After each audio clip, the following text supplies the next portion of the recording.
Southward sweeps the war power of Japan.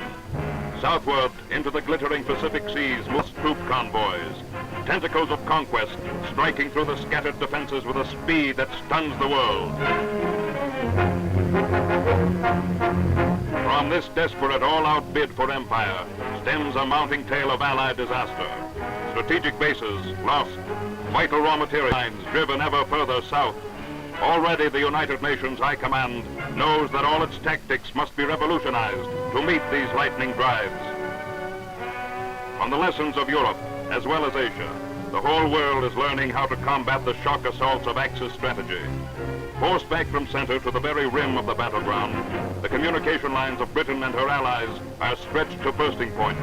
Yet, to check further Axis drives, they must counterattack on front by using light and speedy forces in their thrusts against the better supplied German Africa Corps. More permanently effective are the new tactics of the Red Army. Whirlwind attacks against the enemy's front, carefully synchronized with violent guerrilla onslaughts behind his lines. Already this deadly plan has forced the Nazis to divert into Russia divisions sorely needed to quell rebellion in the West.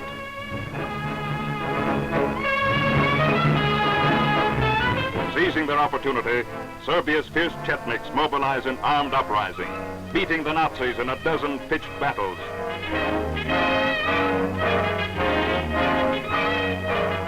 Equally damaging are the British raiding forces, striking with lightning speed, keeping Nazi coastal garrisons on the run. Thus, across the whole of Europe, raiders and guerrillas shake and loosen the German grip, paving the way for the mass invasion which alone can bring final victory. Symbol of this new and daring warfare are Britain's Commandos, the organized desperados who form the advance guards of tomorrow's large-scale counterattacks. Handpicked for initiative and fearlessness, they are the stormtroopers of land, sea, and air.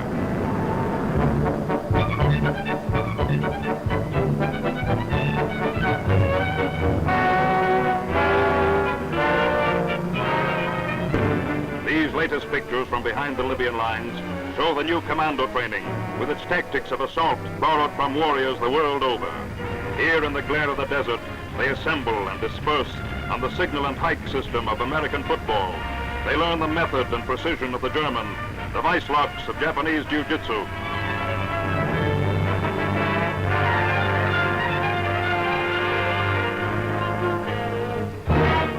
Gone are the days of blind obedience to rigid orders.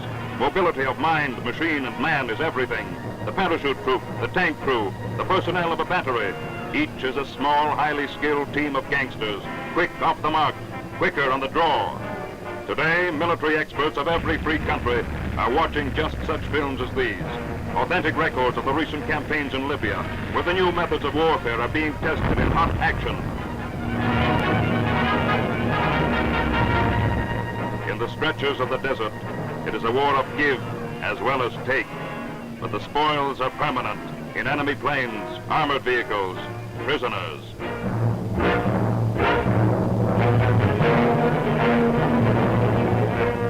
Adapted to 100 different climates and conditions, the same tactic is coming into use in every part of the globe.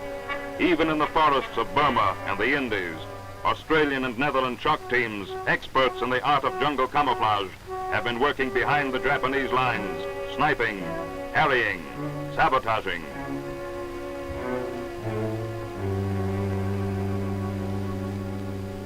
Most ardent and successful teachers of mobile universal warfare are the strategists of Soviet Russia. Ne oddadim Moskvy, we shall not surrender Moscow. And today the People's Army is mobilized to defend to the death every city, every inhabited locality. In the smallest village, the Tocsin summons the entire population to arms. Well, they know that guerrilla fighting must often mean capture, and capture for civilians make their daring descent on Spitsbergen. From Spitsbergen's radio station might have gone out meteorological information, invaluable to a Nazi Arctic command.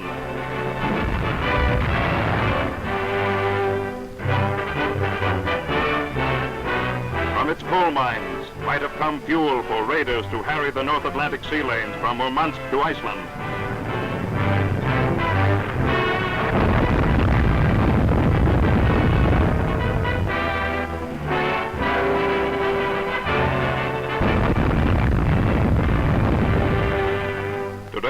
A new interest is focused on all the lands which cluster around the pole, and especially on those which lie across the northern approaches to the Western Hemisphere. For as Germany and Japan reach ever farther across Arctic seas towards the Western world, military men all through America know that they must look to the Northland, not only as their first line of defense, but also as an ideal training ground for cold weather warfare.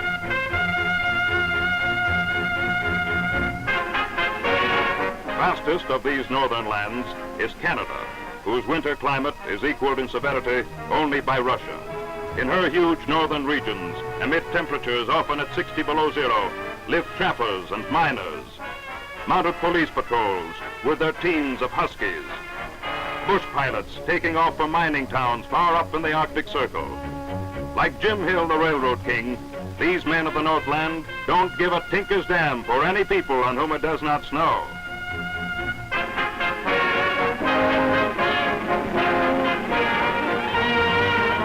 Small wonder that the Army units stationed through these snow-clad hills should possess all the tough endurance essential to warfare in the Northern Hemisphere. Armored vehicles go through their normal exercises in temperatures far below zero. New motor toboggans haul sleds with rations and equipment enough for 30 men for 5 days, or unloaded, carry a scout through trackless country at 40 miles an hour.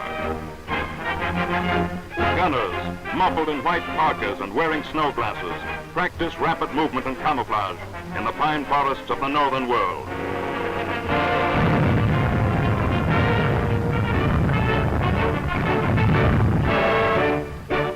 Toughest military center in all North America is the Winter Training School at Petawawa, Ontario. Here come officers, NCOs, and men from every regiment in the nation to train under weather-wise mountaineers and young veterans of the campaigns in Finland and Norway. This is no ski school.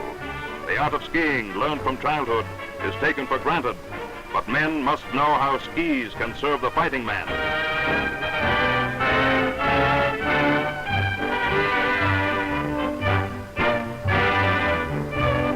They must constantly remember that in extreme cold, death can take the hindmost, and that frostbite and typhus may march with the men.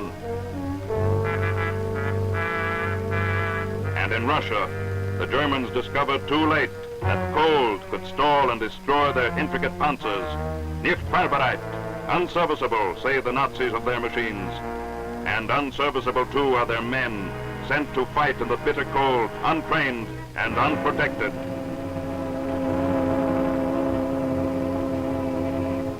First lesson, therefore, that the winter warrior learns is how to look after himself in the open. He must be able to pick a concealed campsite, taking care that ski tracks do not reveal his position to the enemy. He must be cautious in cutting down branches, for on a cold day, the sound of an axe can be heard 10 miles off. He stacks his skis and equipment, ready for instant action. He builds his bivouac of pine boughs and a single piece of canvas. He learns to live off the land, killing creatures as skillfully camouflaged against the winter background as himself. Stretch the skin of any North American, and beneath you find the steely fiber of Daniel Boone and Jigger Jones, whose boast was that he could walk barefoot along a fallen black larch at 40 below and kick out every knot from stub to stem. So these modern pioneers gradually harden themselves. Soon they march without greatcoats, no matter what the temperature, carrying full battle equipment and hauling heavy toboggans. In this regime of physical and mental toughening, rations play a vital part. For the 5-day march which climaxes his training, each man carries only 8 pounds of food, less than 1/3 of the normal amount. Snow provides the water, and a small fire is all that is required for preparation.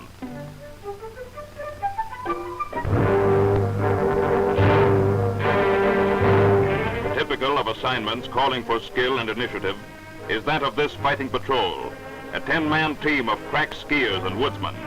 Their task, to deny a river crossing to the enemy by blowing up a bridge and dynamiting the ice. Such an action, performed in hostile territory, demands the highest fighting qualities from every man involved. Each man knows his place in the gang. Each knows the details of the plan. Each must have perfect trust in his leader, perfect confidence in his fellows. In every army, new men with a genius for this aggressive type of fighting are coming to the fore. And it is significant that wherever in the New World these novel ways of war are taught, the volunteers are legion. For deep in the roots of the American character is the love of independent pioneering, the spirit which takes to hardship and danger as a natural inheritance.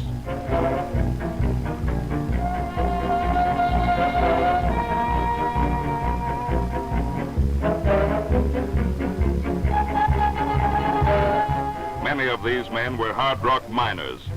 Explosives are their trade and their pride.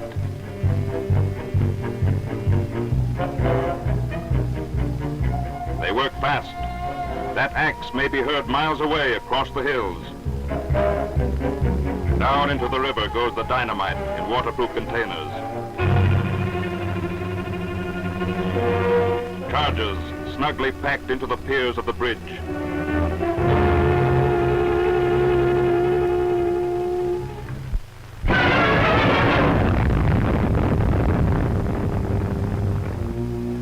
Their comrades cover them. If you have to shoot, shoot low, stomach level.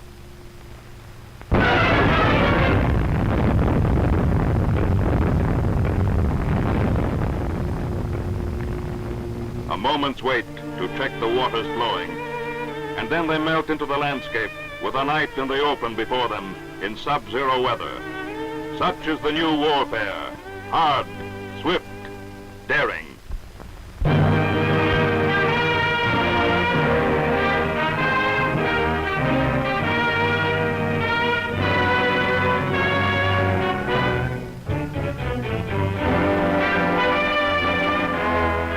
Today, the general staffs of every nation are deeply conscious of the need for close collaboration between land, air, and sea fighters.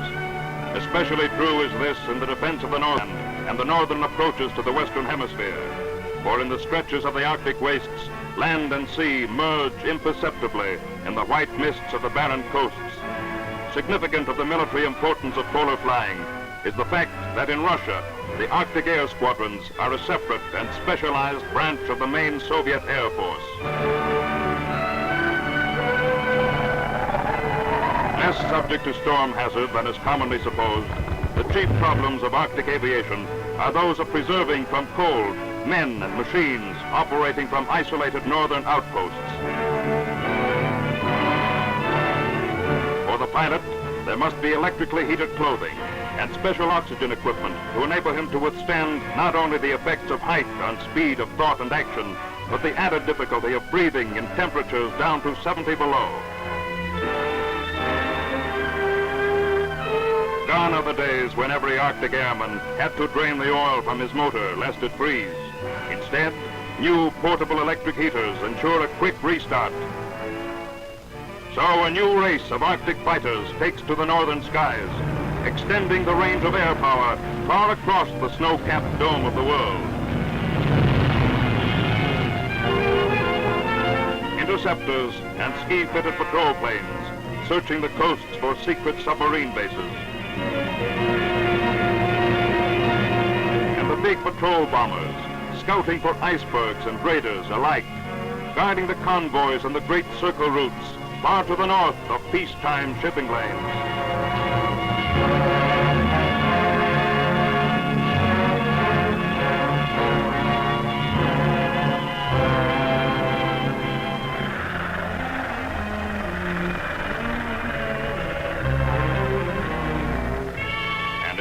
For now, the long-range ocean-going U-boats sweeping down from North Atlantic waters can carry fuel enough for 10 days cruising off the New World shores. And wherever the enemy can go, there must go the seamen and the ships of North America, standing the strain of long watches when the winds from the pole cut to the bone and freeze the tears in the lookout's eyes.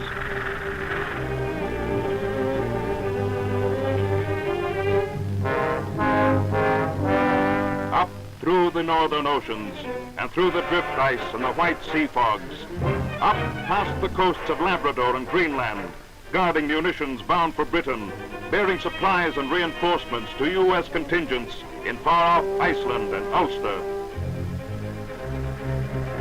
westward to the North Pacific, patrolling the frozen cliffs of Alaska and the chain of the Aleutian Islands, pointing like a dagger towards Japan.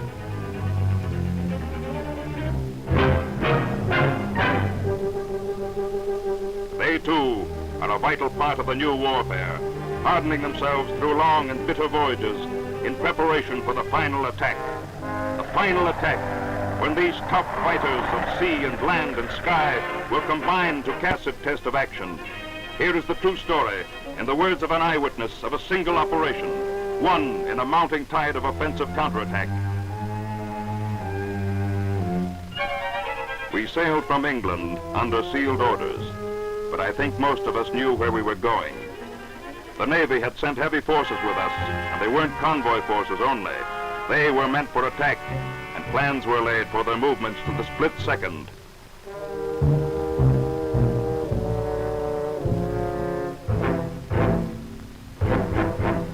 We were a troop of commandos, British and Norwegians, who had been in strict training for many months. The time went slowly on our way to the rendezvous, but we kept busy putting fuses in our grenades and getting our equipment into perfect readiness. As we came near the coast, we saw the skyline lit up by flares, and we knew the Nazis were expecting us. Landing wouldn't be easy, we thought.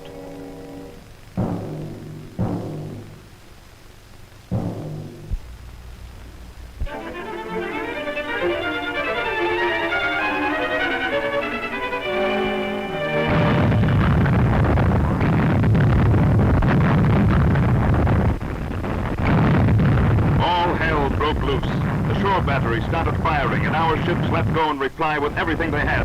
They must have beaten those enemy guns to a pulp, for when we got ashore there were great fires blazing, and we didn't meet any organized often. The assault boats came swiftly to shore, and each troop went to its place, where we knew every detail of the ground from close study of maps. As day broke, we were in the streets, fighting our way from house to house, while the Nazis sniped at us from roofs and hillsides. They're good street fighters, but we gave them a dose of their own medicine this time. Fires were raging everywhere now, and we had the enemy well in hand.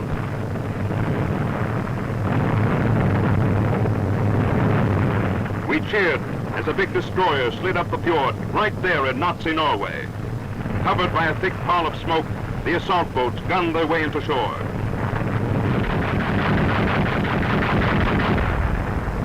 In many places it was black as night, but each troop had two-way radio, and the whole attack kept pace like clockwork. Now the stretcher parties began to come back to the boats, bearing the dead and wounded. And the brave Norwegians, who watched without protest when we set fire to their own houses, took their injured to our boats for safe return to England. But what helped us to bear these losses was the sight of the Nazis waving white flags of surrender. A long time since we had seen this, and it did us good. Some gave themselves up, but many lay dead in the streets and in the blazing ruins of the town. The fires drove out the quislings like foxes from their holes, and they were sent back on the boats for whatever use they might be to the intelligence. There were other tasks for us still to do. Jobs of demolition at key points, which the Nazis guarded to the last man. Chief of these were the great oil tanks.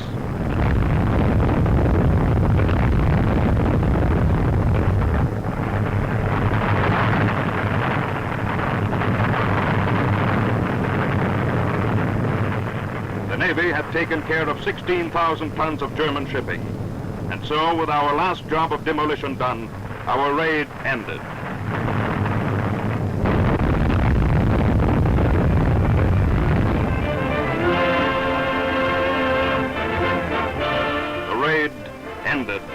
But tomorrow they will return, these warriors driving forward on the northern fronts of the United Nations.